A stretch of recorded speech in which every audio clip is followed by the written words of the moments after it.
আসসালামু আলাইকুম, কেমন আছেন সবাই? আশা করছি ভালো আছেন। তো আজকে আমি সকালটা শুরু করলাম ঘরদোর পরিষ্কার করে, যেহেতু আজকে আমি আজকে আমি নিজে ঘরটা ক্লিন করব।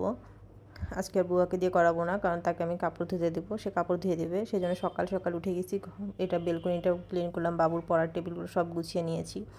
তারপরে হচ্ছে ঘরের যা যা কাজ রয়েছে সবগুলো কাজ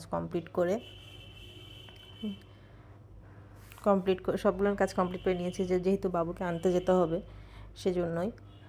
আর আজকে হচ্ছে আবহাওয়াটা সকাল থেকে একটু খারাপ, বৃষ্টি হচ্ছিল আর কি। বৃষ্টি হালকা হালকা বৃষ্টি হচ্ছিলো, ঝিরিঝিরি, বাট হচ্ছে আকাশটা খারাপ ছিল, মেঘলা মেঘলা ছিল। আর ওই হাতের কাজের জামাটা আমি করে ওখানে রেখে দিয়েছিলাম, ওটা যেহেতু আমার সরানো হয়নি সেজন্যই ওটা আবার সরিয়ে রাখবো। আর রান্নাঘরের সব কাজ কমপ্লিট করে নিয়েছি। এখন বাজে সকাল 8টার সময়, 8টার মধ্যে আমার সব কাজ কমপ্লিট হয়ে গিয়েছে। আর তারপরে হচ্ছে দেখলাম বাবু একা একা খেলছে, আমার ছেলে বলছে আম্মু আমি একা খেলা করি। বললাম আচ্ছা খেলা করো। আর যেহেতু ও সকালে উঠে গেলে ওর পিছনে একটু টাইম দিতে হয়, সেজন্য অনেকটা কাজ দেখা যায় ফাঁকাই পড়ে থাকে, আমি করতে পারি না, কমপ্লিট করতে পারি না। যা যা ছিল, যেখানে যেখানে যা ছিল সব কিছু আমি কমপ্লিট করে নিয়েছি। আবার হচ্ছে ও আমার সাথে প্রচুর দুষ্টুমি করছিল, যেহেতু ছোটো মানুষ দুষ্টুমি করছিল। আর এর মধ্যে শোকেসের সব কিছু মুছে নিয়েছি, যা যা ছিল। আর শোকেস পরিষ্কার করে কাজগুলো সব কমপ্লিট করে নিয়েছি। রান্নাবান্না কমপ্লিট করে বাবুকে আনতেও যেতে হবে। আর যেহেতু এ খেলা করছে, আমাকে বলছে রান্না করছিলাম আমি, তারপর ওখান থেকে এসে বলছে আম্মু এই দেখো আমি এটা করছি, আম্মু তোমার জন্য আমি এটা করেছি, ওটা বানিয়েছি। ও বানিয়ে বলতে পারে না, বলে বানা করেছি। তো ওটা বানা করেছি, তুমি খাবে। তো আমাকে দেখাচ্ছিলো এই দেখো আমি এখান থেকে নিচ্ছি, ওটা করছি। তো ভাবলাম আপনাদের সাথে শেয়ার করি। আর হচ্ছে আমার মেয়ের স্কুলে, যেহেতু আমার মেয়ে ক্যান পাবলিকে পড়ে ইংলিশ ভার্সনটাতে, আর বাংলা ভার্সনের একটা মেয়ে গতকাল বিকেল 5টার সময় ও সুইসাইড করে আমাদের এখানে আর কি, নর্থ ভিউ হোটেলের উপর থেকে, ছাদের থেকেও লাফ দিয়ে সুইসাইড করে। তো এটা একদমই আসলে খুবই খারাপ। যেহেতু জীবনে যাই ঘটে যাক, আত্মহত্যা তো করা ঠিক না। মেয়েটা বাড়ি দেখলাম হিজাবও পরা, আর মেয়েটা যাই হয়ে যাক, কিন্তু বাবা মায়ের কথাটা তো একটা চিন্তা করবে। বাবা মায়ের কথাটা একবারে চিন্তা করলো না, ও এত বড় একটা ডিসিশন নিয়ে ফেললো। তো কাজটা ঠিক করে ওর মাটাকে মেবি আমি, যেহেতু ওর মায়ের ওদের বাসাটা হচ্ছে আমাদের এদিকে খলিফা পাড়ার এদিকে, তো মেবি আমি ওর মাকে অনেকবার দেখেছি। ওর মাটা থেকে খুব মায়া লাগলো। ওর মা খুব এমনি অনেক ভালো, রাস্তায় যাওয়ার সময় দেখি তো ভালোই, বাট বাবা মায়ের কথাটা একবার চিন্তা করা উচিত ছিল মেয়েটার। তো যাই হোক, সে যা করেছে সে তারটা সে করেছে, সে বুঝবে।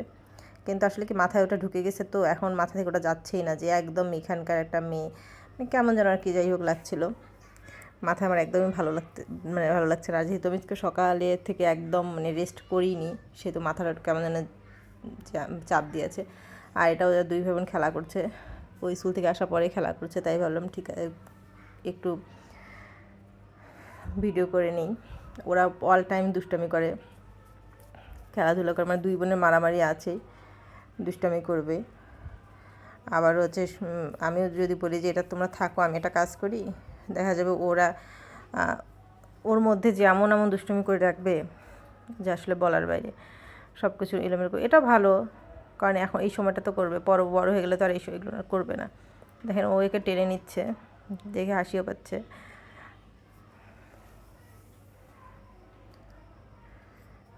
আবার সন্ধ্যার সময় দুই ভাই বোন বসে গেছে, ঘুম আসছে, ঘুম থেকে উঠে দুইজন বসে পড়েছে লুডো খেলবে।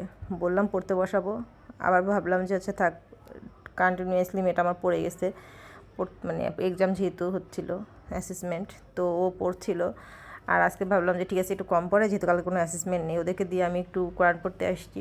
এটা হচ্ছে এই কোরআনটা আমি অল টাইম পড়ি, আমার কাছে খুব ভালো লাগে। এটা সহজ কোরআন, অনেকগুলো সূরাও রয়েছে, আবার ছোটো ছোটো অনেক কিছু রয়েছে যেগুলো আমি অনেক কিছু জানতাম না আর কি। এটা থেকে আমি জেনেছি, যখন আমার ছেলে ছোটো তখন আমাকে বাড়িওয়ালা বলছিল আপনি এটা নেন, আপনার ছেলে বাচ্চা ছোটো, পড়তে পারেন না সেভাবে, এটা নিয়ে আপনি মাথার কাছে রেখেও পড়তে পারবেন। তো আমি রাতে শোয়ার সময় মাথার কাছে নিয়ে পড়তাম। এই বইটাতে অনেক কিছু আছে, আপনারা কালেক্ট করে রাখতে পারেন আপনাদের কাছে। তো আমার ভিডিওটা যদি একটু ভালো লেগে থাকে, এতদূর পর্যন্ত যারা দেখে আসছেন কষ্ট করে, প্লিজ আমার চ্যানেলটাকে সাবস্ক্রাইব করতে ভুলবেন না। সাবস্ক্রাইব করে পাশে থাকবেন।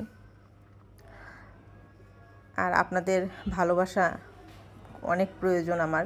তারপর আমার যে 100 জন সাবস্ক্রাইবার যারা হয়েছে, তাদেরকে আমি অনেক অনেক মন থেকে ভালোবাসা জানাই। থ্যাংক ইউ আমাকে সাপোর্ট করার জন্য।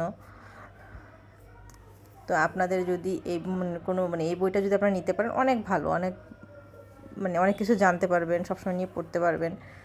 তো আজকের ভিডিওটা এই পর্যন্তই। আল্লাহ হাফেজ, আসসালামু আলাইকুম, সবাই ভালো থাকবেন।